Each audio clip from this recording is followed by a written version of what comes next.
You and Your Young Child, a program of information and services available for you and your child from prenatal to age 5. You and Your Young Child has been brought to you in part by Minor Family Dentistry and by the Sternberg Museum of Natural History. Minor Family Dentistry would like to bring you the following dental health tip. It's recommended to have a dental checkup no later than your child's first birthday. An adult should brush for a young child and monitor older children's brushing to ensure a good job is done. Flossing should start when teeth are touching. Minor Family Dentistry wishes you good dental health. Families, including children of all ages, are welcome. Minor Family Dentistry, 1010 Downing and Hayes. Find them in the Next Tech directory.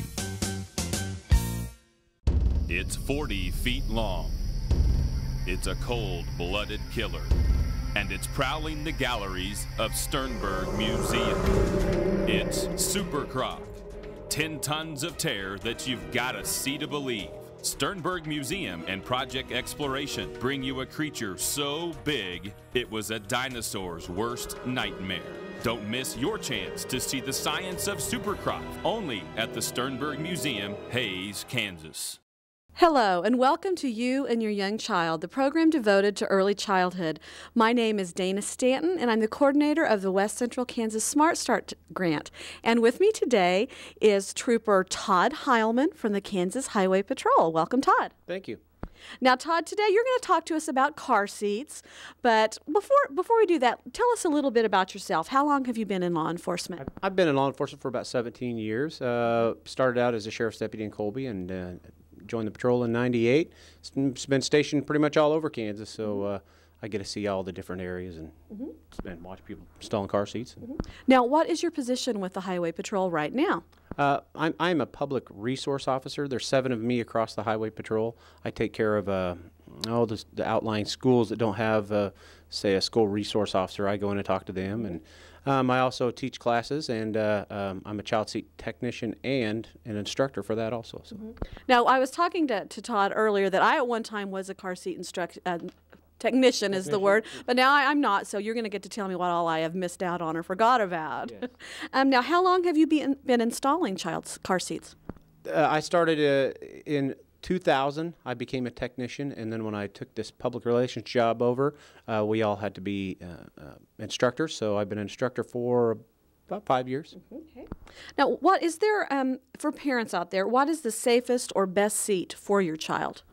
We say the safest and the best seat is the one that fits your child, fits your vehicle, and the one you're going to use correctly every time. A lot of people think they go to, you go to Walmart or Target or wherever, you see all the row of child seats, and you're thinking, which one is the best for my child?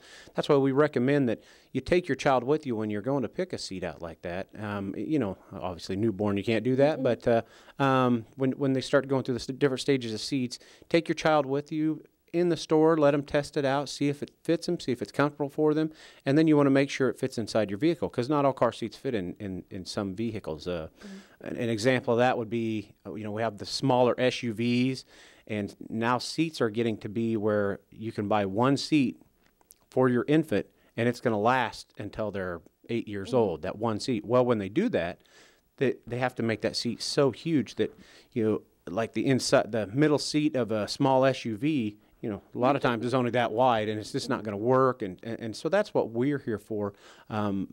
Myself, several different technicians around the area, along with the Hayes Police Department, the Sheriff's Department, EMS, and actually we're going to do a class for the EMS and get several of them trained up. So, Now, what are some of the most common errors that parents make when installing car seats? I know there's probably a lot. Yes, and we were talking about that earlier, about the misuse rate back in 2000 when I started this. The misuse rate was, upwards around 100%. 100% of the time, parents were not installing their seat correctly. That has gotten better. I noticed that sometimes it's still rare. Sometimes when parents bring their car seat to me, I think, wow, they did a very perfect job of installing that. But so a lot of the times it's minor errors, like they don't get it in tight enough, or they don't put the harness retainer clip on the child correctly, stuff like that. But we're still up around 90. I would say 90–95% misuse rate when installing these. That's a high rate when you're talking about the safety of your child. What type of child seats are there? There are, well, we're going to just go with the basic. You start out with the infant seat, the one with the handle. That's usually what parents start out with, and that will last. Usually, my 2 boys, they outgrew their seat at around 6, 7, 8 months old because they only last about till 22 pounds. And then they get to a convertible seat, which is one of them that I brought back here. A convertible seat, which is a convertible means it faces rear, and then once they reach that magical age that you can turn them around facing forward, it'll also face forward. We also have a conventional seat. It's the forward-facing only seat that then converts to a booster seat, a high-back booster seat, and then the last seat would be the booster seat itself. And then there are, if you go on the internet and search for child seats, you'll see that there are many makers of child seats. So. Now, what are some of the common child seat violations law enforcement see when they pull someone over? Well, the law says that not only do you have to have a child in a child seat, but you have to be using it correctly.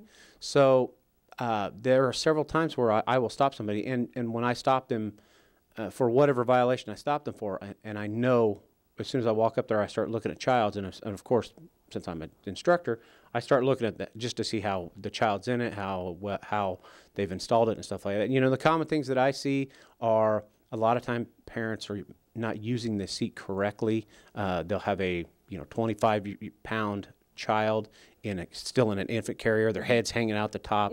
So technically, I could write a citation for that. I normally don't. I want to educate, and I want to get them in and get them a seat that's proper and fitting for them. But that, and of course, there's always the child sitting on mom or dad's lap or standing up in the back seat. That's probably the most common we see is parents letting their child not ride in a child seat. So. And we hope that doesn't happen. Yes. Now, how can I find a child seat technician in this area? The easiest thing you can do is call the Highway Patrol or the police department down here, or you can go on any of any website. You can do a search in any search engine for. You might want to type in child seat. Child seat installation locator. That will bring up the National Highway Traffic Safety Administration website, NHTSA.gov, and they have a child seat locator. You just put in your zip code, and it pulls up a menu of all the technicians in your area, or they can go on the Highway Patrol website, kansashighwaypatrol.org, and they can find we have a whole child seat information on there. So. Okay. Now, is there a particular policy for enforcement of child seat safety with the Highway Patrol? The Highway Patrol takes a very serious approach to children not being in child seats, and our enforcement policy is we generally do not give warnings. There are certain times if people are trying and I could tell it's just a mistake, then I will warn them, and then, like I said, we'll get them to that point to where we can get it installed correctly. But if you are blatantly not using it, so here's your warning. Everybody's warning out there. This is your warning that if your child's not in a seat, our policy is we're going to write a citation for that. And it's an important thing when it comes to the safety of your child. Thank you for talking with us today. Now, next week, we're going to be on again, and we're going to talk about some more specifics with our child's safety seats. You've been watching You and Your Young Child, the program devoted to early childhood. Parents, remember, you are your child's first and best teacher. Thank you. Thanks for watching You and Your Young Child, a program of information and services available for you and your child from prenatal to age 5. You can watch the program weekdays in the noon and 9 o'clock hours. You and Your Young Child has been brought to you in part by Minor Family Dentistry and by the Sternberg Museum of Natural History.